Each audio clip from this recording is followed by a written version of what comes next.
بۆشایی ئەمنی یەکێکە لە کێشە هەنووکەیەکانی ناوچە جێناکۆکەکان کە بە سەرەسەر نەکراوی ماوەتەوە.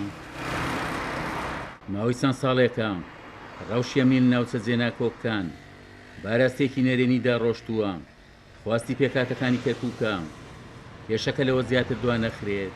هەموو پێکاتەکانی کەرکووک لەم سستی ئەم هەنگاوانەی حکومەتی هەرێمی کوردستان و حکومەتی عێراقی زۆر نیگەرانن و من پێم وایە هەمومان وەکو پێکاتەکان لە شاری کەرکووک و یا ئەتوانم بڵێن بەگشتی لە ناوچە جێناکۆکان هەمومان زەرمەند دەبین، هیچ کەسێک سوود لەم وەزعی ئێستا نابینێت. بۆیە پڕکردنەوەی ئەم بۆشایە ئەمنیانە خزمەت بە هەموو پێکاتەکانەکە، بە هەموو نەتەوەکانەکە، بە هەموو ئاینەکانەکە و ژیانی هەمویان پارێزراوە بێ. دیارە بە پڕکردنەوەی ئەم بۆشایە ئەمنیانە بە پێی ئەو ڕێکەوتنەی کراوە لە هێزی پێشمەرگە و لە هێزەکانی سوپای عێراق یاخود لە تەشکیلکردنی ئەو فەوجانەی بۆ پاراستنی ئەو ناوچانە، خودی حکومەتی عێراقیش لێی سوودمەند دەبێ، حکومەتی هەرێمی کوردستان لێی سوودمەند دەبێ و سەرڕای ئەمانش ئەمن و ئاسایش لە ناوچەکە بەرقەرارە بێ.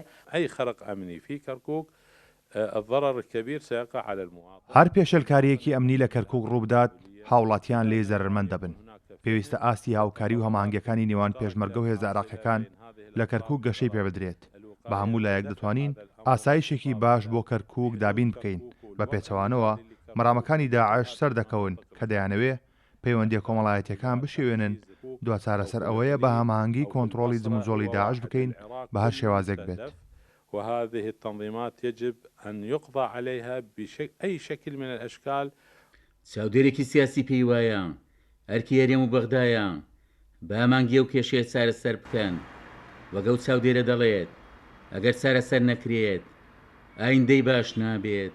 ئەم سستی و خاوی هەنگاوەکان وای کردووە مەترسیەکان زیاتر کاریگەریان هەبێ و بەردەوام بوون لەو سستیە لەوەی هەنگاوی جددینەرێ پێم وایە وا دەکا قوربانەکانمان زیاتر بێ، زەرەر و زیانی ئەمنی لە ناوچە کوردستانەکان و کەرکووک ژووک و چەقی ئەم ناوچانە زیاترگا. بۆیە چەندە پەلە بکرێ لە هەنگاوی جددی پێم وایە باشترین ڕێگە دەوێت بۆ ڕوبەڕووبوونەوەی مەترسیەکانی تیرۆریستانی داعش. سەرباری ئەو بڕیارانەی دراون بۆ دروستکردنی ناوەندی هەمانگی و هێزی هاوبەش، داعش بۆشای ئەمنی خۆستۆتەوە و پەلامەرەکانی لە سنووری کەرکووک زیاد کردووە.